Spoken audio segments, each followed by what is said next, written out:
बहुत स्वागत है आपका द प्रिंट लाइंस में। मैं हूं अभिनेंद्र। दिल्ली आबकारी नीति घोटाले मामले को लेकर ईडी ने संजय सिंह को रिमांड पर लिया है। उनसे पूछताछ जारी है। संजय सिंह को मिली रकम को लेकर पूछताछ की जा रही है। रिमांड के दौरान डेटा रिकवरी भी ईडी करेगी। गवाहों को सामने बिठाकर संजय सिंह से पूछताछ भी की जाएगी। इसके अलावा आपको बता दें कि ईडी ने दिल्ली शराब नीति में हुए मनी लॉन्ड्रिंग मामले में संजय सिंह की गिरफ्तारी के बाद उनके सहयोगियों को भी गिरफ्त में लेना शुरू कर दिया है। अब जांच एजेंसी ने आप नेता के 3 करीबियों को समन जारी कर पूछताछ में शामिल होने के लिए बुलाया है। इसी क्रम में सर्वेश मिश्रा ईडी के दफ्तर भी पहुंचे हैं।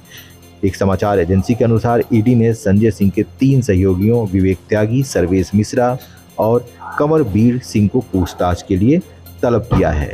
वहीं इसमें जो सर्वेश मिश्रा हैं वो ईडी के कार्यालय भी पहुंचे हैं। सर्वेश से शराब घोटाले के बारे में पूछा गया तो उन्होंने पत्रकारों से कहा कि सत्य की विजय होगी, भरोसा रखिए।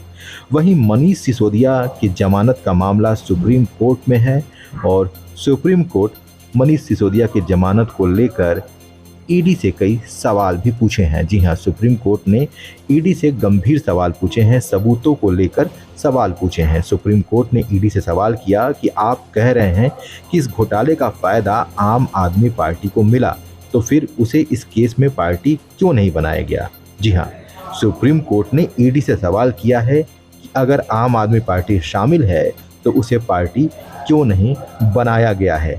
सुप्रीम कोर्ट ईडी से लगातार सवाल कर रही थी और उन्होंने कहा है कि हमारे सवाल का मतलब ये नहीं कि किसी पर केस चलाओ। यदि ए और बी को मामले में आरोपी बनाया गया है और सी भी लाभार्थी है तो उस पर केस क्यों नहीं चलाया जा रहा है। सुप्रीम कोर्ट ने स्पष्टीकरण दिया है, स्पष्टीकरण में बताया है। और वहीं ईडी से सवाल पूछा है कि सबूतों की कड़ी एक दूसरे से नहीं जुड़ रही है। आपकी दलीलें अनुमान पर आधारित हैं जबकि ये सबूत पर आधारित होनी चाहिए थी। सरकारी गवाह बने दिनेश अरोड़ा के बयान के अलावा सिसोदिया के खिलाफ सबूत कहाँ हैं।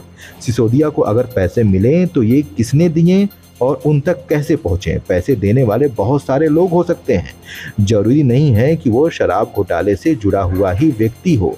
जी हाँ, सुप्रीम कोर्ट ने ईडी से सवाल किया है और सवाल सबूतों को लेकर है और सुप्रीम कोर्ट का साफ कहना है कि जब सबूत नहीं है तो आपने सुप्रीम कोर्ट में क्या पेश किया। जी हाँ, इधर दिल्ली शराब घोटाले में केजरीवाल को झटका लगा है। इधर संजय सिंह 5 दिन की रिमांड पर हैं तो वहीं मनीष सिसोदिया की जमानत पर जो सुनवाई हो रही थी वो टल गई है। अब सुप्रीम कोर्ट में सुनवाई चल रही थी मनीष सिसोदिया को लेकर, जमानत को लेकर, वो सुनवाई टल गई है। वहीं ईडी ने संजय सिंह की 5 दिन की रिमांड ले ली है और संजय सिंह से पूछताछ जारी है। लगातार पूछताछ हो रही है, गवाहों को सामने बिठाकर पूछताछ किया जा रहा है। वहीं इस घोटाले की जांच की आंच आम आदमी पार्टी तक पहुंच चुकी है, जिसमें नाम आ रहा है अरविंद केजरीवाल का, पंकज गुप्ता का, नारायण दास गुप्ता का। पंकज गुप्ता राष्ट्रीय सचिव हैं। 5 दिन की रिमांड पर संजय सिंह हैं और संजय सिंह और दिनेश अरोड़ा के बीच पैसे के लेन देन का डिजिटल डेटा रिकवरी करने की कोशिश हो रही है। सरकारी गवाहों और संजय सिंह को आमने सामने बिठाकर पूछताछ भी किया जा रहा है, ये खबरें आ रही हैं। ईडी ने कोर्ट को बताया है कि शराब घोटाले में 2 करोड़ का लेन देन हुआ है। संजय सिंह के घर पर पैसे देने की बात हुई है। पैसों को 2 किस्तों में देने के लिए कहा गया है। ईडी ने ये सारी बातें कोर्ट को बताई है। दिनेश अरोड़ा ने किस तरह से संजय सिंह से पैसे की लेन देन की।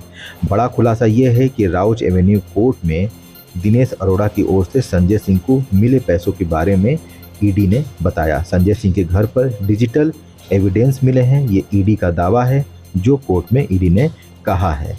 वो डिजिटल एविडेंस क्या है, ये भी एक गंभीर सवाल है। जी हाँ, राउज एवेन्यू कोर्ट में ईडी ने कई बड़े खुलासे किए हैं और खुलासे ये हैं कि दिनेश अरोड़ा की ओर से संजय सिंह को पैसे मिले और ये भी खुलासा हुआ है कि संजय सिंह के घर डिजिटल एविडेंस मिले हैं।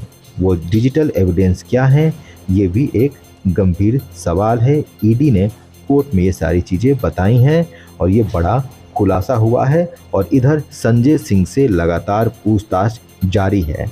आरोपी दिनेश अरोड़ा को सरकारी गवाह बनाया गया था। जी हाँ, संजय सिंह के कहने पर फंड रेजिंग प्रोग्राम कराया गया था, ये सारे आरोप हैं। संजय सिंह के कहने पर 32 लाख का चंदा जुटाया गया था, ये भी आरोप है। 32 लाख चंदे का चेक मनीष सिसोदिया को दिया गया था, ये भी आरोपों में बताया गया है। सिसोदिया के जरिए संजय ने दिनेश अरोड़ा का विवाद सुलझाया था। वो विवाद क्या था, ये भी गंभीर सवाल है। संजय सिंह के जरिए दिनेश अरोड़ा ने सिसोदिया और केजरीवाल से मुलाकात कराई थी। संजय सिंह की मौजूदगी में केजरीवाल से दिनेश अरोड़ा की मुलाकात हुई थी। बताया जा रहा है, ईडी का दावा है कि संजय सिंह को 2 करोड़ रुपए मिले। 2 किस्तों में 1-1 करोड़ रुपए मिले हैं संजय सिंह को, ये ईडी दावा कर रही है। संजय सिंह के कर्मचारी सर्वेश मिश्रा को पैसे दिए गए हैं। समीर महेंदू की कंपनी इंडो स्प्रिट से 1 करोड़ रुपए मिले। दिनेश अरोड़ा 1 करोड़ रुपए लेकर आए थे, ऐसा ईडी का दावा है। काफ़ी डिजिटल सबूत मिले हैं। ईडी का कहना है, ईडी ने कोर्ट में बताया है और सबूतों को लेकर पूछताछ करनी है। ईडी ने कोर्ट में यह दावा किया था, संजय सिंह पर आरोप लगाया था। संजय सिंह का फ़ोन जब्त किया गया है और कोर्ट ने 5 दिन की रिमांड दी है। फ़ोन नंबरों को लेकर भी ईडी संजय सिंह से पूछताछ कर रही है और लगातार पूछताछ जारी है और 3 लोगों को पूछताछ के लिए बुलाया भी है, जिसमें से सर्वेश मिश्रा ईडी के दफ्तर पूछताछ के लिए पहुंच गए हैं।